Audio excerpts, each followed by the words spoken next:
अस्सलाम वालेकुम। जियो न्यूज़ पर आप देख रहे हैं आपस की बात और मैं हूं मुनीफ फारूक। आपने देखा मरियम नवाज शरीफ साहिबा मौजूद थी, वज़ीर-ए-आज़म में घन गरज रही थी हुकूमत के खिलाफ, वज़ीर-ए-आज़म इमरान खान के खिलाफ, पाकिस्तान तहरीक इंसाफ की हुकूमत के खिलाफ। एक बाई इलेक्शन वहाँ पर हो रहा है, वो अपनी जगह पर। सेनेट के अंदर भी जो मामलात अब चल रहे हैं वो हमारे सामने है। इलेक्शन सेनेट का बहुत करीब है, होने वाला है। सुप्रीम कोर्ट की तरफ से हतमी राय क्या आएगी? सुप्रीम कोर्ट के सामने जो हुकूमत ने रेफरेंस दायर किया है उसका फैसला भी आना है। सुप्रीम कोर्ट ने बुला लिया है इलेक्शन कमीशन को, चीफ इलेक्शन कमिश्नर को भी, मेंबरान को भी। जाहिर बात है इलेक्शन कमीशन के हवाले से भी कुछ सवालात होंगे जो कि सुप्रीम कोर्ट के मौजूद जज साहिबान पूछेंगे। लेकिन सवाल यह है कि बाकी जमातें तो अपनी जगह मौजूद हैं। हुक्मरान जमात पाकिस्तान तहरीक इंसाफ के हवाले से जो बात अच्छी देखने में आई, जिस बात को वाकई अप्रिशिएट करना चाहिए, वो ये कि ख़ास तौर पर जो बलूचिस्तान के हवाले से वहाँ से जो पार्टी टिकट दिया गया अब्दुल कादिर साहब को, वहाँ के जो बलूचिस्तान चैप्टर है पाकिस्तान तहरीक इंसाफ का, उसने रिजेंटमेंट शो की और उस रिजेंटमेंट के नतीजे में पाकिस्तान तहरीक इंसाफ ने अब्दुल कादिर साहब से टिकट वापस ले लिया। अब जिन साहब को टिकट दिया वो कहा यह जाता है कि वो पार्टी के दीरीना कारकुन है, बहुत अच्छी बात है। लेकिन सिमिलर मामलात हम देख रहे हैं सूबा सिंध के अंदर। वहाँ पर भी पाकिस्तान तहरीक इंसाफ के सिंध चैप्टर को एक बड़ी लंबी चौड़ी शिकायत है, उन्होंने लेटर भी लिखा है। बहुत से मामलात ऐसे हैं जिनका जिक्र भी हो रहा है। सवाल यह है कि कितनी मुख्तलिफ है पाकिस्तान तहरीक इंसाफ दीगर दोनों जमातों से, जो बड़ी जमातों से, पाकिस्तान पीपल्स पार्टी और पाकिस्तान मुस्लिम लीग नून से, when it comes to the selection of tickets, या कौन लोग सेनेट के अंदर आएंगे, किन को वो एलिजिबल समझते हैं। इस पर आज के प्रोग्राम में बात होगी। जो मरियम नवाज शरीफ ने बात की आज बाई इलेक्शन के हवाले से जो हो रहा है डस्का के अंदर, उस पर यकीनी तौर पर हम बात करेंगे। लेकिन ये सेनेट के अंदर जो भी माहौल बन रहा है इसकी अहमियत ज़्यादा है, क्योंकि पाकिस्तान तहरीक इंसाफ का ने जो बेंचमार्क रखा है हमेशा से इमरान खान साहब ने इक़्तिदार में आने से पहले भी, वो ये है कि जी हम हर काम बड़ा मेरिट के ऊपर करेंगे। हम डिस्ट्रीब्यूशन चाहे टिकट्स की नेशनल असम्बली के लिए हो, प्रोविंशियल असम्बलीज़ के लिए हो या सेनेट के लिए हो, वो बिल्कुल मेरिट के ऊपर देंगे। अब कितनी मेरिट के ऊपर दी जा रही हैं इसके हवाले से आज के प्रोग्राम में डिस्कशन होगी। मेरे साथ मौजूद है अंदलीब अब्बास साहिबा, MNA है पाकिस्तान तहरीक। बहुत शुक्रिया आपका। जावेद अब्बासी साहब हमारे साथ मौजूद हैं, मरकज़ी रहनुमा पाकिस्तान मुस्लिम लीग नून के सेनेटर हैं, सेनेट को अच्छी तरह समझते हैं। शैला राज साहिबा प्रोविंशियल मिनिस्टर हैं पाकिस्तान पीपल्स पार्टी से, गवर्नमेंट ऑफ सिंध की तरफ से हैं और पाकिस्तान पीपल्स पार्टी की नुमाइंदगी करेंगी, हमारे साथ टेलीफोन लाइन पे मौजूद है। मैं ज़रा इस हवाले से, क्योंकि जब सिंध की बात आती है, बलूचिस्तान के हवाले से मैंने अभी जिक्र किया, पाकिस्तान तहरीक इंसाफ ने एक अच्छी राय और एक बड़ी पॉजिटिव चीज़ जो हर कोई इसी को एक्नॉलेज करना चाहिए, जो कि एक अच्छा प्रेसिडेंट सेट हुआ है कि पार्टी की लीडरशिप ने एक फैसला किया, लेकिन क्योंकि वहाँ के वर्कर ने, वहाँ के पूरे चैप्टर ने रिजेंट किया, पार्टी ने अपना फैसला तब्दील किया। लेकिन सिमिलर मामला जैसे मैंने पहले अर्ज किया सूबा सिंध के भी हैं। फैसल वाडा साहब का एक क्लासिक केस है। फैसल वाडा साहब का जो क्लासिक केस है उसकी एक ब्रीफ सी समरी आपको पेश कर दूं। फैसल वाडा साहब के खिलाफ इलेक्शन कमीशन ऑफ पाकिस्तान और इस्लामाबाद हाई कोर्ट में मामला चल रहा है और मामला है डिस्क्वालिफिकेशन का। और सवाल यह है कि फैसल वाडा साहब ने जब अपने नॉमिनेशन पेपर फाइल किए थे एज MNA इलेक्शन लड़ने के लिए, उस वक्त उनके पास अमेरिका की शहरियत थी और उन्होंने वो रिनाउंस नहीं की थी। प्रोसीजर उनका यही था कि उनको रिनाउंस पहले करनी चाहिए, लेकिन नहीं की थी और उसमें एक लैग है, एक डिफरेंस है डेट्स का। और फैसल वाडा साहब ने मिस रिप्रेजेंटेशन की। वो केस अब भी ज़ेर इल्तवा है और डायलेटरी टैक्टिक्स इस्तेमाल किए गए हैं जनाब फैसल वाडा और उनके वकला की जानिब से। जुर्माना तक हुआ है फैसल वाडा साहब के वकला को इस हवाले से। लेकिन सवाल ये है, और लोग भी जो पाकिस्तान तहरीक इंसाफ के हैं वो पूछ रहे हैं कि फैसल वाडा साहब के ऊपर इतनी मेहरबानी क्यों? वो ऑलरेडी MNA हैं, वो वफाकी वजीर भी हैं, उनको किस बेसिस के ऊपर सेनेट का टिकट सिंध से दिया जा रहा है? असद उमर साहब ने आज कैपिटल टॉक में आमिर मीर साहब के साथ मौजूद थे, बड़ी क्लियरली बात हुई, तो असद उमर साहब ने जवाब दिया। लेकिन इस जवाब से मजीद सवालात पैदा होते हैं। पहले ज़रा सुन लेते हैं असद उमर साहब ने क्या कहा, फिर मैं अंदलीब अब्बास साहब से पूछता हूँ। देखिए, ज़ाहिर है उनका एतराज़ जो है वो समझ में आने वाला एतराज़ है। बड़ी ऑब्वियस सी बात है कि ये एक MNA है, सिटिंग MNA है, तो उनको सेनेट का टिकट क्यों दिया जा रहा है। दूसरी तरफ जिस वजह से फैसल वाडा साहब ने ये अपनी तरजीह का इजहार किया कि वो सेनेट में शिफ्ट होना चाहते हैं, वो बात भी समझ में आने वाली है। आपको पता है उनका केस है, उसका पता नहीं फैसला क्या आएगा, लेकिन रिस्क है कि वो फैसला उनके खिलाफ भी जा सकता है और इसलिए वो उनकी तरजीह इस वक्त ये थी कि वो सेनेट के अंदर अगर शिफ्ट कर दिए जाएं और पुराने लीडर हैं, सीनियर हैं, पार्टी में वफाकी वज़ीर हैं, तो उनकी तरजीह का ख्याल रखते हुए फैसला किया गया। तो समझ में आती है, जिन जिन लोगों को उसके ऊपर तहफ़्फ़ुज़ात हैं वो भी समझ में आते हैं। अंदलीब अब्बास साहबा, अब ये असद उमर साहब की बात आपने सुन ली। वो कहते हैं एतराज़ जो सिंध से हो रहा है वो समझ आता है, लेकिन जब बात की जाती है मेरिट की तो लोग सवाल आपसे पूछेंगे, आपकी जमात से पूछेंगे। आप भी दरीना कारकुन है पाकिस्तान तहरीक इंसाफ की। वो ये कह रही इतना स्पेशल ट्रीटमेंट फैसल वाडा साहब को क्यों मिल रहा है, या फैसल वाडा साहब के ऊपर जो एतराज़ आ रहा है वो ये कि वाकई वो MNA हैं जी, फिर उनको वहाँ पर क्यों लाया जा रहा है सेनेट के अंदर, क्योंकि उनके खिलाफ एक मामला चल रहा है, सबको पता है, और रिजल्ट जो है वो क्या आ सकता है ये भी सबको पता है। तो फैसल वाडा साहब को ये स्पेशल ट्रीटमेंट क्यों दिया जा रहा है? ये आपके उस दावे को कि हम मेरिट पर टिकट तकसीम करते हैं उसको डिफाई क्या नहीं करता, उसको डिफीट नहीं करता? अंदलीब अब्बास साहबा। शुक्रिया मुनीब। इसमें देखें, एक तो आपने बिल्कुल सही कहा कि हमारी पार्टी में 98% जो टिकट सेट हुई है वो वाकई PTI के जो पुराने कारकुन फेसेस जिन्होंने कंट्रीब्यूट किया हुआ है, जो नजरिए के साथ हैं। तो पहले कभी पार्टीज में ऐसे नहीं हुआ जो कि इस्तीफा हुआ है। और एक वो जो आपने बिल्कुल सही कहा, बलूचिस्तान में एक नॉमिनेशन आ गई थी, उस पर एतराज उठा और वर्कर्स ने उस पर जब किया तो खान साहब ने खुद कहा कि मैं इसको रिव्यू करूंगा, और उन्होंने इसको विड्रॉ करके हमारे कारकुन को दे दिया। इसी तरह सिंध में एतराज उठा है और इस वक्त जो प्राइम मिनिस्टर है वो कह रहे हैं कि मैं बिल्कुल रिव्यू करूंगा। एक तो होता है कि बिल्कुल कोई बंदा हो जो नया आया और उसका पार्टी वर्कर्स को ना पता हो, वो और बात है। लेकिन जो फैसल वाडा साहब का केस है वो तो ना तो कोई पार्टियां शिफ्ट करके आए हुए हैं, ना वो कोई नए बंदे हैं, वो पार्टी में रहे हुए हैं, उन्होंने कंट्रीब्यूट किया हुआ है, वो एक जिम्मेदारी निभा भी रहे हैं। तो इसमें उनकी मेरिट पे ना होना, क्वालिफाई ना करना, उसमें तो नहीं आता। बहरहाल एतराजात जो पार्टी वर्कर्स ने, ये एक मिसाल है कि PTI कह रही है कि जी शायद ही कभी पहले हुआ हो कि जी एक बंदे पे एतराज हो, वर्कर्स ने एतराज किया और उसको चेंज कर दिया गया हो। ये अभी भी हुआ है और हो सकता है कल भी ये हो जाए, उसकी पॉसिबिलिटी है। और इस पे आप ये देखें कि PTI 98% सब मेरिट पे थे। अगर 1 या 2% भी मेरिट पे नहीं है, फिर भी चेयरमैन जो है वो उसको बर्दाश्त नहीं करेंगे। आपका जाती ओपिनियन क्या है अंदलीब अब्बास साहिबा के फैसल वाडा साहब के मामले में? आपने कहा वो दरीना तौर पर पार्टी के साथ है, फेयर एनफ। आपने कहा मेरिट वाला मामला नहीं चले, मैं वो बात भी एक्सेप्ट कर लेता हूं, लेकिन थोड़ा सा लॉजिकली भी अगर सोचिए, आप खुद MNA हैं, आप पार्टी के साथ नहीं हैं।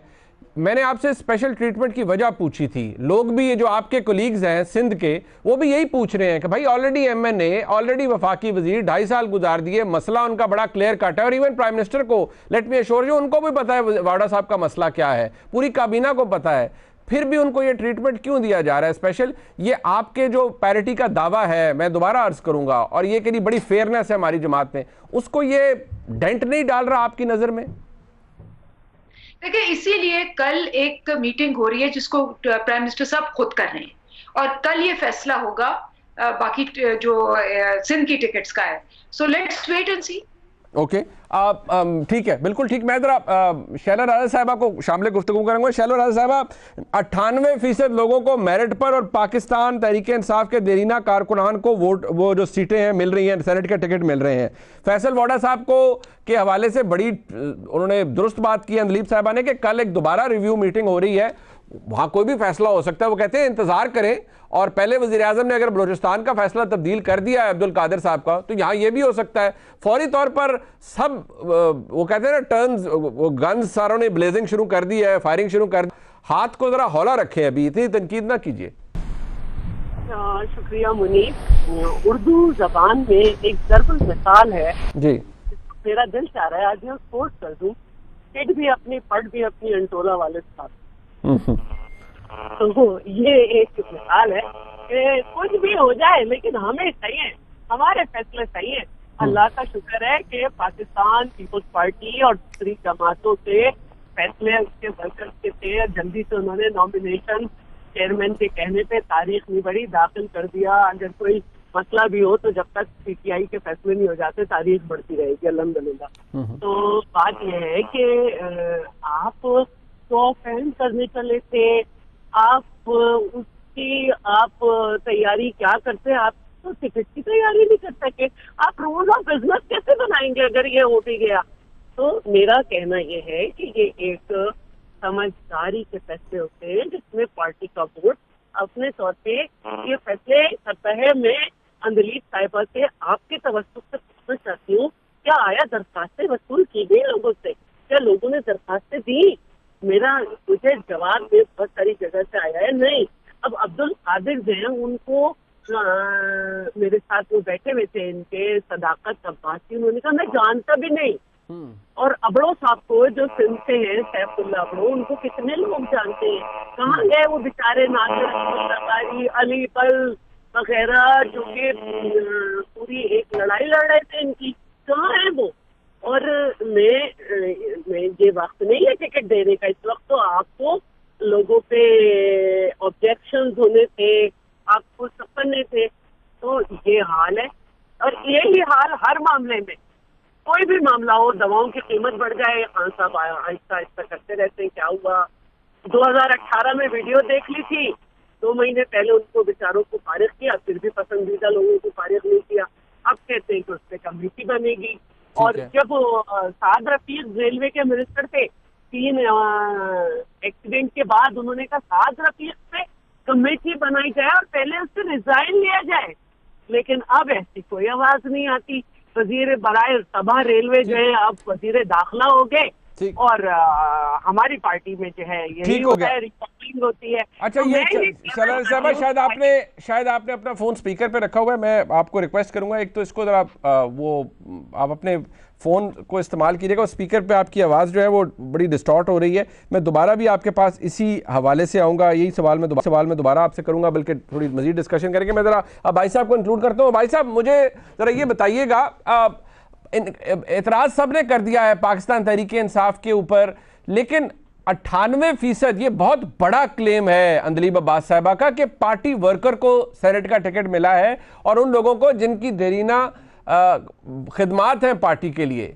तो आप लोग कैसे कह सकते हैं मिलियनेयर बिलियनेयर्स के आप लोग इल्ज़ाम लगा रहे हैं? मरियम नवाज शरीफ साहिबा भी आज वो भी फरमा रही थी कि जी आपने अरबपतियों को दे दिया, करोड़पतियों को दे दिया वोट या ये जो टिकट है। अब वो क्या फरमा रही थी, जरा सुन ले इस आर्गूमेंट में। जान दलीप साहिबा ने जवाब तो दिया है इसका, जरा सुन ले मरियम नवाज शरीफ साहिबा क्या कह रही थी।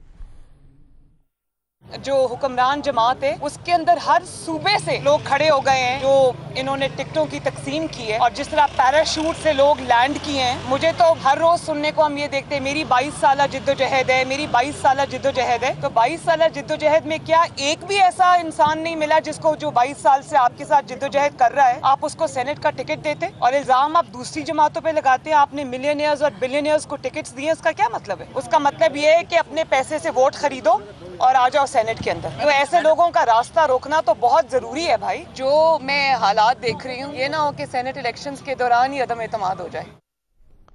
अच्छा, ये भाई साहब पहले तो ये बताएं, 98% का क्लेम है अंदलीब अब्बास साहिबा का।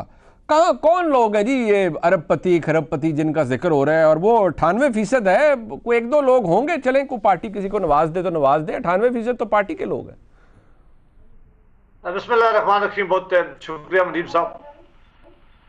ये बहस उस वक्त छिड़ी है जब पीटीआई ने टिकट फाइनल किए, तो पीटीआई के अपने लोग जो हैं वो बाहर निकले हैं, उन्होंने ये मामला किए हैं। वो बलूचिस्तान में भी हुआ है, वो खैबर पख्तूनख्वा में भी आवाज़ें सुन रही हैं, और मैं आपको खबर दे रहा हूँ कि पख्तूनख्वा के भी टिकट चेंज होने वाले हैं या हो गए होंगे।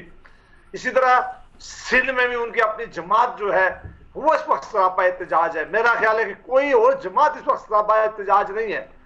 इनके वर्कर्स उठे हैं, इनके वर्कर्स ने ये आवाज उठाई है, इनके वर्कर्स ने कहा है कि हमें जो है वो नजरअंदाज किया जा रहा है। इनके वर्कर्स ने ये क्लेम किया है कि हमारे लोगों को ऐसे, हम पैसे वाले लोग जो हैं वो उन्हें आगे लाया जा रहा है और हमारी कुर्बानियों को नजरअंदाज किया जा रहा है। ये जमातों से पहले बलूचिस्तान से आवाज उठी, कराची पहुंची, कराची से खैबर पख्तूनख्वा पहुंची, और मेरा ख्याल है कि अब पंजाब में भी वे बातें शुरू हो गई हैं। तो ये उनकी पार्टी के लोग ये जब बात करेंगे तो जाहिर है वो हाईपी। भाई साहब, कथा कलामी है तो बड़ी जमहूरी बात है सर। अगर पार्टी के वर्करों की आवाज तहरीक-ए-इंसाफ सुन रही है तो बड़ा, ये तो पार्टी के लिए बड़ा अच्छा है। उनके वो तो इस पे फख्र करेंगे और कर भी रहे हैं कि देखिए हमारे वर्कर ने रिजेंट किया और हमने फैसला तब्दील कर दिया।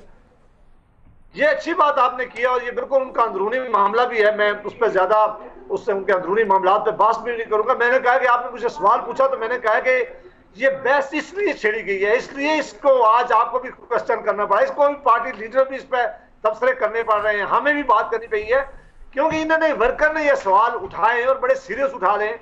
ठीक ही है अगर खान साहब ने टिकट वापस किया, लेकिन उसके कोई बेसिस जरूर थे कि उन्होंने टिकट वापस किया होगा। अब मुझे यकीन है कि अभी अंदलीब साहबा की मैंने बात सुनी है तो उन्होंने कहा कल तक इंतजार करें, इसका मतलब है कि फैसल वाडा भी आउट होने वाले हैं उसका। और जो आज उमर असद उमर साहब ने बात की, क्लैरिटी से उन्होंने कह दिया कि जो हमारे वर्कर वहां कह रहे हैं वो ठीक कह रहे हैं कि ये गलत फैसला है जो वर्कर नहीं मान रहे। इसी तरह आज खैबर पख्तूनख्वा में तब्दीलियां होने वाली टिकटों की, अगर ये हुई है तो ये मेरा ख्याल है कि पहली मिसाल है कि वर्करों से मशावरत नहीं की गई, बोर्ड नहीं बनाया गया, जो पार्लिमानी रवायात होती थी उनको मद्देनजर नहीं रखा गया। अगर बोर्ड बनाते, लोग सामने आते, लोगों को इंटरव्यूज करते, अपने जो जमात है सुबह के अंदर उनके लोग बोर्ड में बैठे होते, वो इनको सही राय देते। बट भाई साहब यही तो आर्गुमेंट इस्तेमाल कर सर, बट भाई साहब कथा कलामी इसी आर्गुमेंट को तो पाकिस्तान तहरीक-ए-इंसाफ इस्तेमाल कर रही है कि देखिए हमारी इतनी जमहूरी जमात है कि हमारे तो वर्कर एतराज करते हैं और उनकी बात सुनी जाती है। वो कहते हैं आप लोगों की जमातों में पीपल्स पार्टी हो या मुस्लिम लीग नून कोई चैलेंज नहीं कर सकता लीडरशिप के फैसले को। ये उनका अपना राइट है, वो एक अपनी राय रखते हैं, ठीक है। उस जमात के अंदर लोगों ने आवाज उठाई है और ये एक अच्छी रवायत जरूर है कि वर्कर को ये हक और राइट रहना चाहिए कि वो अपनी आवाज उठाए। लेकिन अगर ये उसके जो हमेशा से एक सटल प्रिंसिपल रहा है जमातों के अंदर, अगर बोर्ड बनाते, बोर्ड में लोगों को शामिल करते, लोगों को अपॉर्चुनिटी देते, कोई एक शख्स या कोई एक लीडर बैठ के फैसले ना करता तो इनके फैसलों की ज्यादा मजबूती आती और इनको ये एम्बेरसमेंट ना देखनी पड़ती और टिकट तब्दील ना करने पड़ते। टिकट किसी के कहने पे भी, अगर आप वर्करों के कहने में भी तब्दील करते तो इसका मतलब है कि आपने जो फैसले किए उन फैसलों में कमी रह गई थी। तो वो कमी इसलिए रह गई थी कि इन्होंने जो नॉर्म्स थे टिकट अलाट करने के वो अडॉप्ट नहीं किए और जाती फैसले किए, जिसके वजह वर्करों में बड़ी बेचैनी पाई जाती है। किसी एक सूबे में नहीं, चारों सूबे में पाई जाती है। अभी मरकज से पता नहीं कि आवाज उठती है कि नहीं उठती। भाई साहब आप मुझे अपनी जमात का, भाई साहब सर आप अपनी जमात का याद करवा सकते हैं सर कि किसी पार्टी में, आपकी पार्टी में वर्कर के कहने पर टिकट बदल दिया गया हो, सेनेट का वापस ले लिया गया हो, ताकि आप भी मिसाल दे सके ना कि ये कोई नई बात नहीं, हमारे यहाँ भी ये होता है। एक आखिरी जुमला कहने दें कि हफीज शेख साहब को ये लेके आए हैं। हफीज शेख साहब कल तक पाकिस्तान पीपल्स पार्टी के भी वजीर हैं। अंदलीब साहबा कह रही थी कि हम उस आदमी को लेके आए जो हमारी पार्टी के थे और बड़े दरीना वर्कर। हफीज शेख तो जब हुकूमत बन गई, असद उमर साहब को हटाना पड़ा, इनको आप लेके आए। अब हफीज शेख पे मुझे लगता है कि कल से इस्लामाबाद में भी लोग कहेंगे कि जी ये कहाँ का हमारा वर्कर है, क्यों आपने इसको टिकट दिया है, ये सिर्फ पैसे वाला आदमी है इसलिए आपको टिकट दिया। इनके टिकटों पे अभी काफी बड़ी डिस्कशन होगी, लेकिन बहरहाल भाई साहब ऐसे कथा कलामी सर आप बड़े खुलूसे दिल से बात करते हैं, जरा ये भी दिल पे हाथ रख के बता दीजिए। उनके मुकाबले में अब हैं यूसुफ रजा गिलानी साहब के बारे में आपकी क़यादत क्या कुछ नहीं कहते रही, किस मुंह से आप सपोर्ट करेंगे गिलानी साहब को? इसमें कोई शक नहीं कि पाकिस्तान पीपल्स पार्टी और हमारे दरमियान एक बड़ा सियासी मार्के होते रहे हैं और बड़ी शदीद एक दूसरे के खिलाफ हम तनकीद भी करते रहे, टॉक शो में भी बात करते रहे, जलसों में भी बात करते रहे और एक बस खासा हमारे दरमियान खिंचाव सियासी तौर पर रहा है। लेकिन जब से COD हमने साइन की थी तो हमारी ये ख्वाहिश, हमने चीजें आगे बढ़ी, उसके बाद भी बातें हमसे हो गई हैं। ठीक है, लेकिन PDM के प्लेटफॉर्म पर जब हम सारी जमातें इकट्ठे हुई हैं तो हम एक बड़े काज के लिए इकट्ठे हुए थे। हमने कहा था कि हमारी सियासी, आज भी हम आपस में मुकाबला करेंगे, कुछ सियासी रंजिशें आज भी बाकी रहेंगी, लेकिन चूंकि इस वक्त पाकिस्तान के लोग बड़े मुश्किलात में, महंगाई बहुत ज्यादा है, गवर्नेंस के बड़े इशू हैं, गुर्बत बड़ी फैल रही है, लोग बड़े बेचैन हैं। सर मैं उस पे भी आ जाता हूँ, सर मैं ठीक है बिल्कुल उस पे भी आ जाता हूँ। मैं जरा अंदलीब साहबा के पास जाने से पहले क्विकली जरा मुझे शैलराज साहबा, जरा अगर आपको मेरी आवाज आ रही है, आज शाह साहब ने फरमाया, नासिर हुसैन शाह साहब ने, कि वज़ीर आला सिंध को सरप्राइज देंगे। आपको तो पता होगा किस किस्म का सरप्राइज आ सकता है 3 मार्च को? देखिए ये सरप्राइज ही है कि खान साहब की ख्वाहिश थी शो ऑफ हैंड, तो उनके लोग आमिर लियाकत, उनके शकूर शाद, वो अभी से कह रहे कि हम नहीं देंगे पार्टी को, वो पार्टी को वोट। अब ये इंटरनल मामला नहीं है फातिह साहब मेरे भाई, अब ये पार्टी से बात बाहर निकल चुकी है। इसका मतलब है कि जमहूरियत का रोना रोने वाली पार्टी में कहीं वर्कर को नहीं सुना जाता, कहीं एमपीए से मशवरा नहीं होता, वरना हर पार्टी में बहुत सारे प्लेटफॉर्म होते हैं जिसमें इंटरनल मैटर्स इंटरनल रहते हैं, लेकिन हर बात बाहर आई है। ये अब्दुल कादिर साहब का फैसला तो वजीर आजम ने किया था, वो खुद इसको देख रहे थे, तो उन्हें नहीं मालूम था, कोई बताने वाला नहीं था कि ये कौन है। तो मैं ये समझती हूँ कि जब खुर्रम लगारी और उनकी टीम के 4-5 लोग भी ये कह रहे हैं कि हम बाहर आ गए और जीडीए ने अपना नुमाइंदा खड़ा कर दिया तहरीक इंसाफ से हट के, तो अब रह क्या गया है इनके इंटरनल मैटर्स में? अब तो सारा सब कुछ बाहर है। तो मैं ये कहना चाह रही हूँ बार बार कि भाई आपको ये समझना चाहिए कि 22 साल की जद्दोजहद के बाद जो स्पोक पर्सन है वो भी इम्पोर्टेड है और जो वजीर हैं वो भी एज मुशीर काम कर रहे हैं। कोई एक फल नहीं है 22 साल जद्दोजहद का जो साथ होता और उसको जो है बनाया जाता। और ये फैसल वाउडा उन पे तो जुर्माना तक है और वो हाजिर नहीं हुए। ये सब कहाँ है? वो साजिद पर अमीन के फतवे कहाँ है? वो कि हम सबसे ठीक है, मुझे जरा पूछ लेने दीजिए अंदलीब साहब दो बातें। एक तो ये सवाल, अब ये कह रहे हैं इंटरनल नहीं, एक तरफ से कहा जा रहा है जी आपका इंटरनल मामला है, दूसरी तरफ कह रहे हैं कि नहीं इंटरनल नहीं है। एक तो क्वेश्चन डिसीजन मेकिंग के ऊपर सवाल है कि जिस तरह से पाकिस्तान तहरीक इंसाफ में या वज़ीर आज़म फैसले लेते हैं। नंबर 2 बात, ये जिस तरह से ये मामला चल रहा है, ये हो रहा है, ये पार्टी को शायद खुद एहसास होना चाहिए या पार्टी को खुद पता होना चाहिए कि हमने किन को टिकट देनी है, किन को नहीं देनी, और कौन लोग पार्टी से ज़्यादा दरीना कारकुन रहा है। हफीज़ शेख साहब के बारे में ये सब सवाल कर रहे हैं कि उनकी कौन सी खिदमात है, वो तो एक ज़माने में पीपल्स पार्टी के साथ थे, आज आप हैं, आपके साथ होंगे, खुदा जाने आगे किसके साथ होंगे। बात तो जहाँ तक हफीज शेख साहब का ताल्लुक है, वो तो एक कॉन्स्टिट्यूशनल रिक्वायरमेंट है ना कि अगर वो फाइनेंस मिनिस्टर हैं, अभी तो उनको 6 महीने बनाया हुआ है, तो he has to be in the part of the parliament to be able to answer questions. तो वो उनको तो एक लीगल कॉन्स्टिट्यूशनल रिक्वायरमेंट है जो कि हमने पूरी करनी है, नंबर 1। नंबर 2, मैं तो हैरान हूँ कि ये बातें क्या हो रही है और किस नुक्ते पे हो रहा है कि एक उस पे आप सारा प्रोग्राम कर रहे हैं। भाई ये पीएमएलएन जो है, ये छंगा मंगा से इन्होंने शुरू किए खरीदने लोग, इनको क्या परवाह कोई नया है पुराना है क्या है, ये तो हर चीज की कीमत लगाते हैं। छंगा मंगा ब्रांड नेम ही पड़ा जब इन्होंने जमीर फरोशी शुरू की। उसके बाद आप परसों बयान पढ़े मुराद अली शाह का, वो कहते हैं जी हम 10 बंदे खरीद लेंगे, ले हमारे आ जाएंगे 10 बंदे सेनेट के अंदर। भाई कोई पूछे 10 बंदे कैसे आएंगे, वो कहते हैं जी पिछली दफा भी दो बंदे हमारे आ गए थे 6 एमपीएस के साथ, आपको याद होगा। और उसी की तो वो सारी वीडियोस आई थी, बादशाह खान वहां बैठा हुआ है और सामने गठे पैसों के, और वो कह रहे हैं किताबें हैं, मतलब वो कह रहे हैं किताबें हैं। अच्छा फिर कहते हैं नहीं ये स्पीकर का घर है। अब आपको पता है वीडियोस के अंदर तो सब कुछ पता चल जाता है, वीडियो में आप वो सॉफ्टवेयर डालें, वो सॉफ्टवेयर ने घर भी बता दिया कि बादशाह खान किस घर में बैठा हुआ है, सारा कुछ बता दिया है। और टीवियों पे आके ये कह रहे हैं कि जी ये सीट वर्कर्स की बात, ये तो वो लोग हैं जिन्होंने वर्कर्स छोड़, नवाज शरीफ साहब का आपको पता है ना कि 4 साल में सिर्फ 13 कैबिनेट मीटिंग्स हुई, सिर्फ 13। वो तो अपनी कैबिनेट पूछते थे, वो तो आपको पता है सारे, कोई किसी का भाई, किसी की बहन, किसी की फुफ्फी, किसी की चाची, जो मर्जी आप वहां लगा दें। ये सारी के सारी कैबिनेट जो जिसमें बंदे लगाए हुए थे, एक समधी था उसको 45 कमेटियां भी दी, फाइनेंस मिनिस्टर भी बनाया, सेनेटर भी बनाया, उसने बेड़ा गर्क कर दिया इकोनॉमी का 2 दफा, फॉरेन एक्सचेंज को उसने बैन करवा दिया।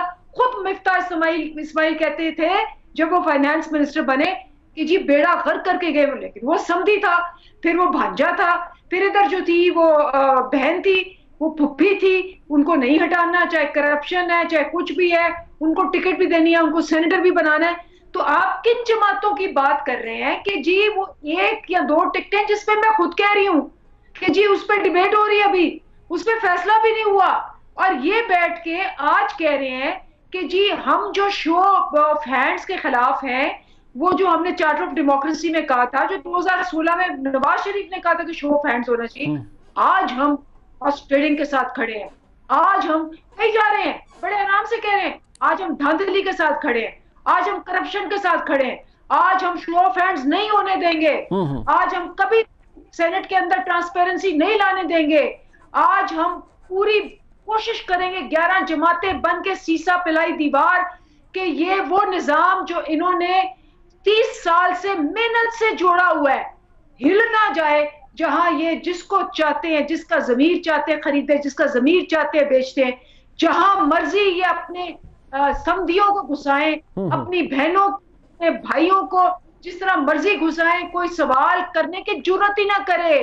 और अगर कुछ जो जमहूरी पार्टियां हैं जिसमें सवाल जवाब हो रहे हैं, चाहे 1 सीट पे 2 सीट पे, वो तूफान मचा दें कि देखें जी आप तो ये कहते थे वो कहते थे। कम अज कम वो तो देखें कि ये पार्टियां इनकी बैकग्राउंड क्या है। और आज भी एज आई स्पीक ये कहते हैं जी हम हॉर्स ट्रेडिंग के साथ खड़े, ये हम करप्शन के साथ खड़े, हम ट्रांसपेरेंसी नहीं चाहते, हम धांधली चाहते हैं, हमने 10 बंदे ले आने हैं, हम यूसुफ रजा गिलानी को लेके आएंगे, उन्हीं को हमने हटाया था, उन्हीं को हम लेके आएंगे। ये इनका जो है कॉलो फेल है, ये इनका किरदार है, ये इनकी असलियत है जो इस वक्त 22 करोड़ अवाम को अया हो गई है। ठीक है, ये जो कुछ भी कहते थे सेनेट इलेक्शंस का आज जीरो हो गया है, इनकी हकीकत सामने आ गई है।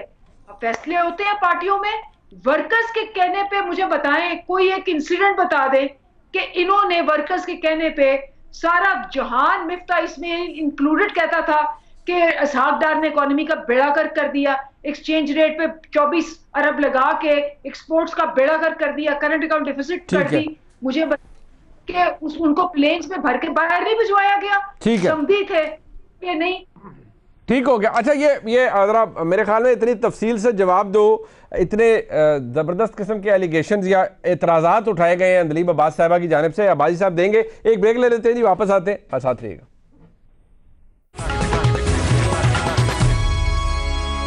अच्छा भाई साहब, अगर आप मेरे सवाल का भी जवाब सर उस वक्त दे देते तो शायद अंदलीब अब्बास साहिबा को इतना जहमत ना उठानी पड़ती। उन्होंने भी पूछ ही लिया आपसे कि जी मुझे कोई मिसाल बताएं जब आपने वर्कर के कहने पे अपने फैसले तब्दील किए हों, आप लोग नहीं करते। और उन्होंने आपके दौरे हुकूमत के हवाले से कि जी इसहाक डार साहब के पास क्या कौन कौन सी कमेटियां थी और सेंट्रलाइजेशन क्या थी, कैबिनेट मीटिंग नहीं होती थी, सारा कुछ था। तो आप लोग तो ज़्यादा सिफारिशों पे और रेफरेंसेस पे या अपने पार्टी के अंदर या अपनी किचन कैबिनेट के अंदर बहुत सारी चीज़ें मियां नवाज शरीफ साहब बांटते रहे और करते रहे। वो बार बार सवाल आपसे ये पूछ रहे हैं कि आप लोगों की तो मॉरल राइट, आपके लोगों के पास तो मॉरल अथॉरिटी नहीं है कि आप पाकिस्तान तहरीक इंसाफ से सवाल कर सके इस हवाले से, खास तौर पर डिस्ट्रीब्यूशन ऑफ टिकट्स के हवाले से। एक बात तो बिल्कुल कंफर्म है कि मैं इस बात को मैं अपने जवाब देने से पहले मैं मानने को तैयार हूं कि इस जमात और इसके लीडर और इसके वर्कर जिस तरह झूठे बोतान लगाते हैं, जिस तरह इल्जाम लगाते हैं, जिस तरह लोगों पे पगड़ियां उछालते हैं, जिस तरह लोगों की इज्जतें खराब करते हैं, इनका कोई सानी नहीं और कोई कुव्वत इनका मुकाबला नहीं कर सकती। हम क्या, मेरा नहीं ख्याल कि कोई इनका मुकाबला कर सके। एक तो हम इस बात से तो मुझे बिल्कुल, मैं आपके शुरू में कहता, ये मैंने साहबा फरमा रही थी, सबसे ज्यादा तारीख में लोटे इन्होंने अपनी जमात में इकट्ठे किए हुए। किसी एक जमात में मुझे बता दें इतने लोटे एक वक्त में। मैं ये सख्त बात करने का आदमी नहीं रहा, इन्होंने ये बात छेड़ दी और मुझे रिस्पॉन्ड करना पड़ा, वरना मेरे लिए खुद भी बड़ी तकलीफ दे इस लेवल पर जाने के लिए। मैं इल्जाम की सियासत में करता हूं तो ना मेरे लिए जायज है, मैं इल्जाम तराशी में पढ़ता हूं। मैं सिर्फ इशू पे बात करता हूं हमेशा आके।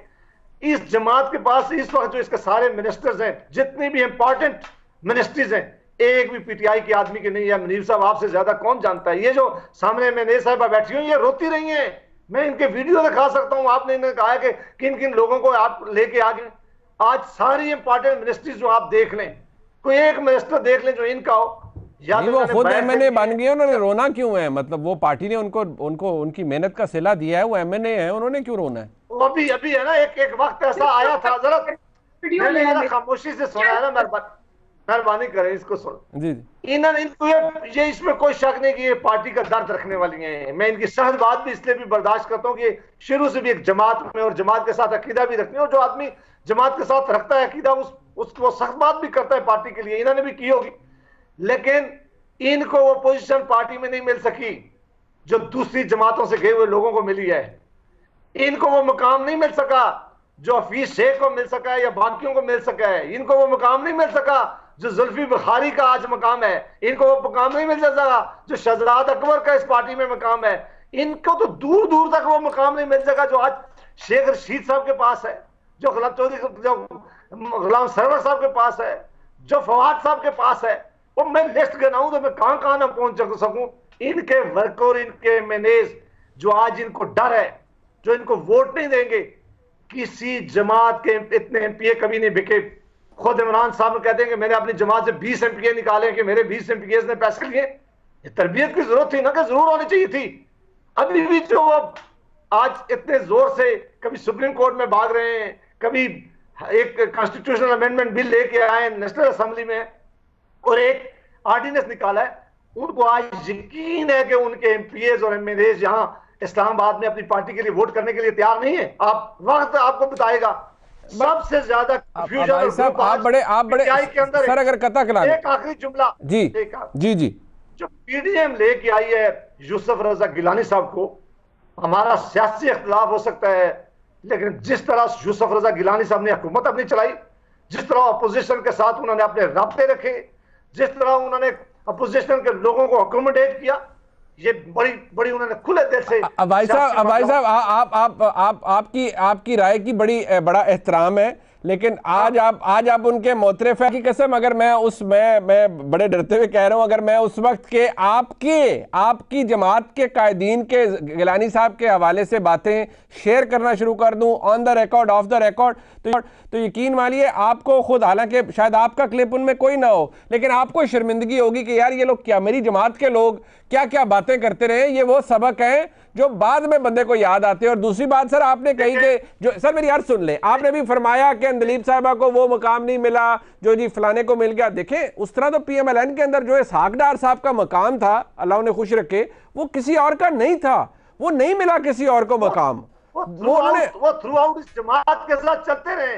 इसहाक डार साहब थ्रू आउट इस जमात के लीडर रहे। रिश्ता होना और तल्लुक होना और अलग बात है। जितना इकानमी में डिलीवर इसहाक डार ने किया है, जिस तरह इसहाक डार साहब ने इस मुल्क की डूबी हुई इकानमी को खड़ा किया था, जिस तरह उन्होंने इस मुल्क के माशी हालात ठीक किए थे, अगर इसहाक डार साहब की पॉलिसियों पर यह मुल्क चलता रहता, आज ये करीब दुनिया के तमाम ममालिक से आगे लेके जाता। उस वक्त की तमाम रेटिंग एजेंसीज को आप उठा के देख लें, ठीक है, एक रेटिंग एजेंसी भी बताएं कि जिस वक्त ठीक है आप कह रहे हैं इमरान खान साहब के लिए परफॉर्मेंस अहम होगी ना सर, हफीज शेख साहब की। इसहाक डार साहब का तो मुकाबला इनके पूरी कैबिनेट में कोई आदमी नहीं है सर। वो बिल्कुल आपकी राय का एहतराम है, आप बिल्कुल ऐसा समझिए, लेकिन अंदलीब साहिबा का जो राय है वो बिल्कुल मुख्तलिफ है। मेरे साथ शैला साहिबा है जी। शैला साहिबा जरा मुझे इस बात का बता दीजिए, अब्बासी साहब तो शायद होगी नहीं तो वो नहीं कोट कर पाए, आप बता दें, कोई ऐसी मिसाल दे दें अंदलीब अब्बास साहिबा को जहां पर पार्टी के कहने पर आपकी लीडरशिप ने अपना फैसला तब्दील कर लिया। वो कहते हैं आप लोगों की जमात के अंदर तो आप लोगों के लीडरान के सामने कोई खड़े नहीं हो सकता, फैसला चेंज कराने की बात तो दूर की है। मैं इनको ये जवाब दूंगी कि मेरी पार्टी को ये जब जरूरत पेश आए जब वो अमीरों को खरीदे। मेरी पार्टी तो देती है कृष्णा कोहली को, मेरी पार्टी देती है अलमास परवीन को, मेरी पार्टी देती है सईद गनी को, सादिक मेमन को, जानी अनवर ने, जिन्होंने करोड़ों रुपए देखे भी नहीं। और दूसरी बात मैं इनको ये बताना चाहती हूँ अपनी बहन को कि परवेज खटक का खानदान आ जाए तो वो मौरूसी नहीं है, जहांगीर तरीन का बेटा लड़े तो वो मौरूसी सियासत नहीं है, सैराम तरक्की के अब्बा और बेटे दोनों हो तो कोई बड़ी बात नहीं है। इसी तरह जो है जुल्फी बुखारी भी हो, उनके कजन भी हो तो बुरी बात नहीं है। लेकिन पीपल्स पार्टी में अगर बहन जर्नल इलेक्शन लड़के आ जाए तो फुप्पी है। भाई वो फुप्पी है ना, आप मुझे बताओ कि फुप्पी है, लेकिन फुप्पी को बाहर तो नहीं भेजा ना जादुई सिलाई के मशीन के जरिए 70 के 6 महीने उसने जेल भी काटी। और आपके हाँ खड़ी हुई है, साबित करो।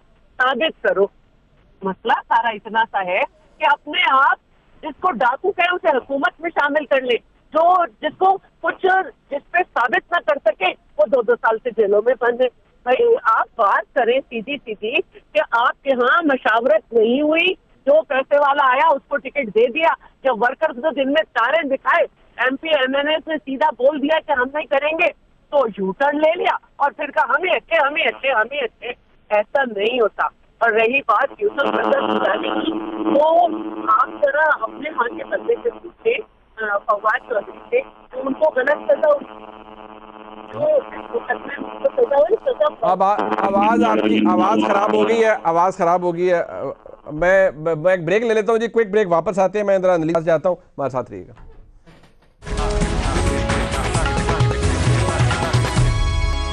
अंदलीब अब्बास साहबा, चले चलें का इंतखाब हो रहा है, आप लोग कर भी लेंगे। वो आज मरियम नवाज शरीफ साहबा पूछ रही थी और शायद सवाल भी है कि भाई लेके क्या जाएंगे। अब बाई इलेक्शन भी हो रहा है तो लेके क्या जाएंगे लोगों के पास। तीसरा साल है हुकूमत का, सवाल ये भी कर रहे हैं, शायद हर कोई करेगा। और अगले 1 साल के बाद तो आपको भी पता है, आप कैंपेन्स का हिस्सा रही हैं, कि लोग पूछने लग पड़ते हैं कि भाई क्या दिया आपने, क्या दे रहे हैं। वो 1 करोड़ नौकरियां, 50 लाख घर, तो कुछ ना कुछ तो ऐसा होना चाहिए जो लोगों को पता चले कि ये हमें मिल गया है और इसी तनासुब से by the end of 5th year हमें ये मिल जाएगा।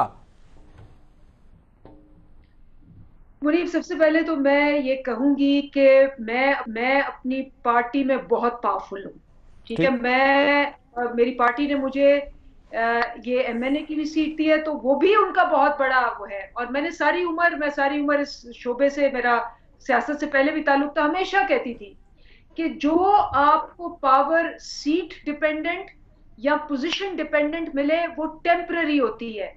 जो पावर आपकी पर्सनैलिटी, आपके कैरेक्टर और आपकी काबिलियत की वजह से मिले वो हमेशा के लिए होती है।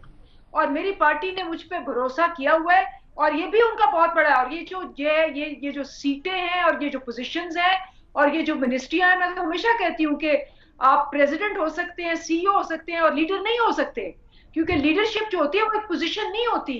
लीडरशिप एक किरदार होता है, एक एटीट्यूड होता है। ऑब्वियसली ये बातें जब मैं इन लोगों को करूंगी तो वो उनको समझ नहीं आएगी। अच्छा। उनके लिए तो लीडरशिप सियासत है, उनके लिए लीडरशिप जो है रिश्तेदारी है, उनके लिए लीडरशिप जो है वो पैसा है, उनके लिए लीडरशिप जो है वो हायरार्की है और who is reporting to who, वो जो सारी वो जो बादशाहत से रिलेटेड चीजें हैं वो इनके माइंडसेट्स हैं, तो इनको क्या समझ। एनीवे, कमिंग बैक टू ये जो बात मरियम नवाज ने की, बिल्कुल ठीक की है मरियम नवाज ने।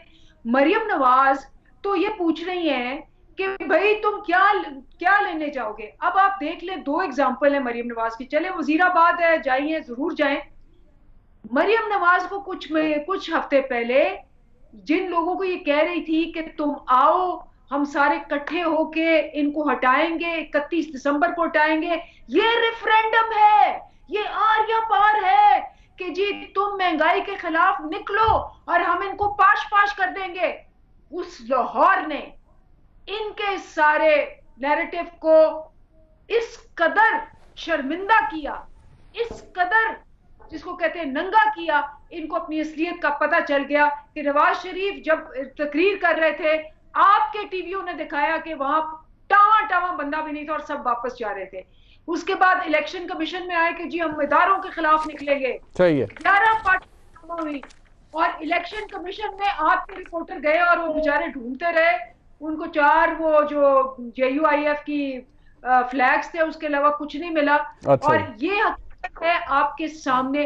अब मरियम नवाज वहां भी जाए, जरूर जाए, और हो सकता है कि वो उनको बहुत वोट मिले, जरूर मिले, लेकिन ये बात सही है कि अभी भी लोग उनको ये बताएंगे कि ये पार्टी है जिसने गरीबों के लिए सेहत कार्ड दिया है और इंशाल्लाह सारे पाकिस्तान में देंगे। ये पार्टी है जिसने पनाहगाह शुरू की है। ये पार्टी है जिसका वजीर आजम जो है वो सोचता है कि मैंने ऊपर सड़कें बना के नीचे गंदा पानी दे के लोगों को, पंजाब को कैपिटल ऑफ हेपेटाइटिस C बना के नहीं छोड़ के जाना। ये वो पार्टी है जो ये कह रही है कि माँ और बच्चे के लिए हॉस्पिटल बनेंगे, जो आज तक नहीं बने। माँ और बच्चे के 6 हॉस्पिटल्स बन रहे हैं। इनकी माएं और इनके बच्चे तो बाहर जाते हैं, इन्होंने 30 साल में वो अस्पताल नहीं बनाए। दिलीप साहब, अगर इजाजत दें, वक्त खत्म हो रहा है, मैं जरा अबाई साहब से कंक्लूड कर लूं। आपने मुतअद्दिद बातें गिना दी, अबाई साहब रिस्पॉन्ड कर दें। ये तमाम बातें हैं जो कि वोटर जवाब देगा आपको इलेक्शन वाले दिन, बाई इलेक्शन में। जी इंशाल्लाह ये बाई इलेक्शन जिस दिन हो जाएंगे, रात को इनको जरूर लेना। वोटर इनसे पूछ रहा है कि ये कीमतें कहां ले गए हैं। वोटर पूछ रहा है, वजीर आजम साहब ने इस पाकिस्तान से वादा किया था वो 1 करोड़ नौकरियां का, वो कहां गई हैं। वोटर इनको पूछ रहा है कि वो 50 लाख गार किधर गए हैं। वोटर इनको पूछ रहा है कि वो दुनिया सारी में जो लूटी हुई दौलत थी वो वापस लानी है, वो कब लाएंगे। वोटर पूछ रहा है कि सारी दुनिया की इन्वेस्टमेंट कहां आएगी। वोटर पूछ रहा है कि इन्होंने एक जज से मिलकर जो पैसा उन्होंने लोगों को इकट्ठा किया था, वो 100 डैम बनाने के मंसूबे कहां गए हैं? वोटर इनसे पूछ रहा है कि वो कहते थे कि मैं गुड गवर्नेंस लेके आऊंगा, वो गुड गवर्नेंस कहां गई है? वोटर इनसे पूछ रहा है कि आटे, चीनी और दवाइयां की कीमतों में जो अरबों रुपया का डाका डला है, वो पैसे कौन खा गया है? वोटर इनसे पूछ रहा है कि इस मुल्क के अस्पताल जहां शहबाज शरीफ साहब बेस्ट क्वालिटी के हॉस्पिटल छोड़ के गए, उनको इन्होंने खंडरात में बदल दिया है। वोटर इनसे ये सवालात जरूर पूछ रहा है, लेकिन वोटर उस दिन पूछेगा जिस दिन बाई इलेक्शन होंगे, आप पाकिस्तान पूरे में देखेंगे, उस दिन रात पीटीआई का कोई आदमी आपको प्रोग्राम करने के लिए नहीं मिलेगा, और फिर उस लीड से भी आपने अंदाजा करना है। ठीक है, पाकिस्तान का इस वक्त शहर इनसे पूछेगा। ठीक हो गया, इस वक्त ठीक है भाई। वोटर आपके ख्याल में इनसे जरूर बाई इलेक्शन होने वाला है ज़िला सियालकोट के अंदर, अब देखना ही है वहाँ कौन जीतेगा। लेकिन सेनेट इलेक्शन के हवाले से भी गुफ्तगू हमने अपने मौजूद मेहमानों से की। आप सबका बहुत शुक्रिया, प्रोग्राम देखने का बहुत शुक्रिया। खुदा हाफिज़।